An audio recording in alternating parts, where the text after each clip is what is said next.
For a movie that almost didn't get made in the first place, Star Wars has done pretty well for itself. Throngs of creative types credit the franchise as having a huge influence on them, and as a result, it has impacted the world in a way that almost no other series has. But after seeing these bloopers, we know that the key to success is not taking yourself too seriously. And hey, if you like what we're about to show you, or we missed one of your favorites, let us know in the comments, would ya? Here are Screen Rant's 10 amazing Star Wars bloopers. You got a lot of guts coming here, after what you pulled. Freeze frame. The Star Wars franchise is full of shots that make Harrison Ford look like a badass. But if you take a look at the behind-the-scenes footage, you'll quickly realize how much help he's getting from the folks off-screen. In one scene where he and the gang bust in on Darth Vader, Han Solo pulls a gun and fires off a quick shot.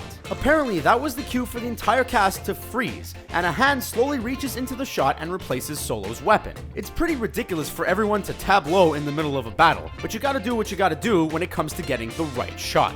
What was that? That's nothing. Stormtroopers. As far as company-issued uniforms go, the Stormtroopers have it pretty good. They get to carry sweet blasters, wear a snazzy futuristic suit of armor, and a helmet so they never have to worry about their hair. But no job is risk-free, especially if you sign up to fight for the dark side. They live under the constant threat of being murdered by their leader, murdered by their enemies, or murdered by their own outfits. The gag reel footage of Stormtroopers slipping, tripping, or being trampled on is almost limitless. R2 Dead 2.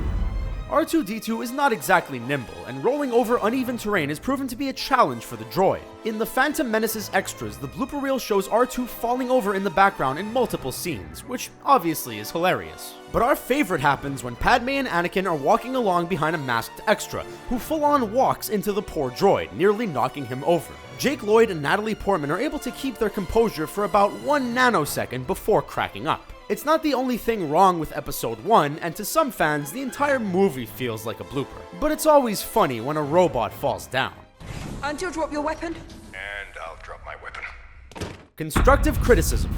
Before 2015, almost nobody had heard the name Daisy Ridley. She turned from being a relative unknown into a Hollywood it girl overnight. Thus is the power of the Star Wars franchise. The Force Awakens was a hugely successful installment and appealed to both the franchise's old school fans and created some new ones too. But on the first day of filming, Ridley wasn't exactly sure how much longer she'd have a job. The actress was on the receiving end of some criticism from director J.J. Abrams, and she may or may not have cried immediately on set in front of everyone. But if she hadn't had this experience, the movie could have turned out a lot differently.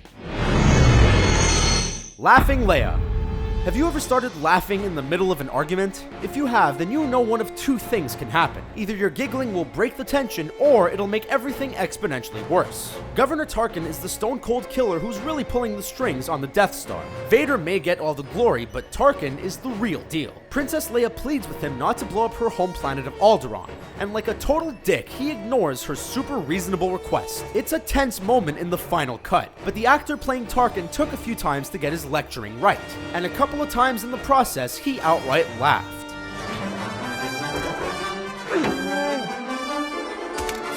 Fender Bender. There are legions of fans who specialize in the minutia of the franchise's canon, and their level of expertise is intense. But one of the most interesting sub-fandoms to emerge from the series is dedicated to transportation. Every ship is unique and seems to have its own personality, but a lot of people prefer a smaller, zippier option, like the speeder bikes. At some point or another, every diehard Star Wars enthusiast has probably imagined themselves racing through the forests of Endor on the back of one. So the people who got to ride them in real life probably had a great time, right? Wrong. Almost immediately after hopping on, one of the crew crashed into a tree. I guess those bikes aren't as nimble as they look. Tongue twister. If you want to live in space, there are a couple of things you need to know. First, you gotta make sure you look the part. Next, you have to learn the lingo. Finally, you have to say the lingo while looking the part, and make no mistake, that is not as easy as it sounds. Mark Hamill knows this firsthand.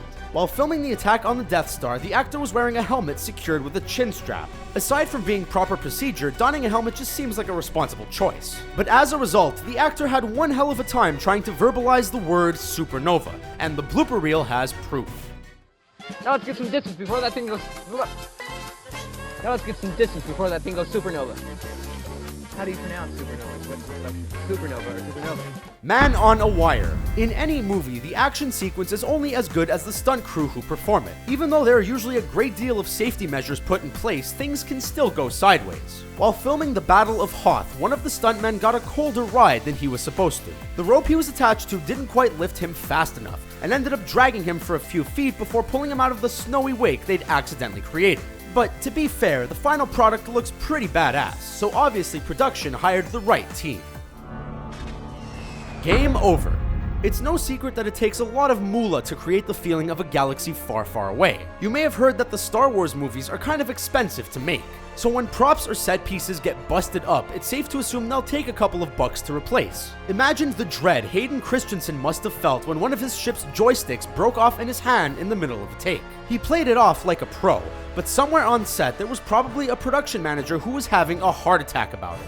You've never heard of the Millennium Falcon? Should I have? It's a ship that made the Kessel run in less than 12 parsecs. Sound check.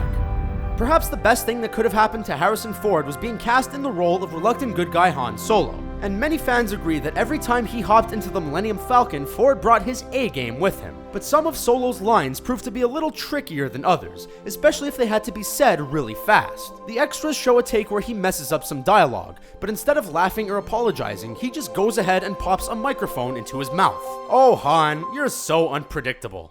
Everything's under control. Situation normal. Hey there, thanks for watching. What do you think of our list? Do you have any favorite Star Wars bloopers that you would like to share? Tell us about them in the comments below, and subscribe to our YouTube channel to see more of our videos.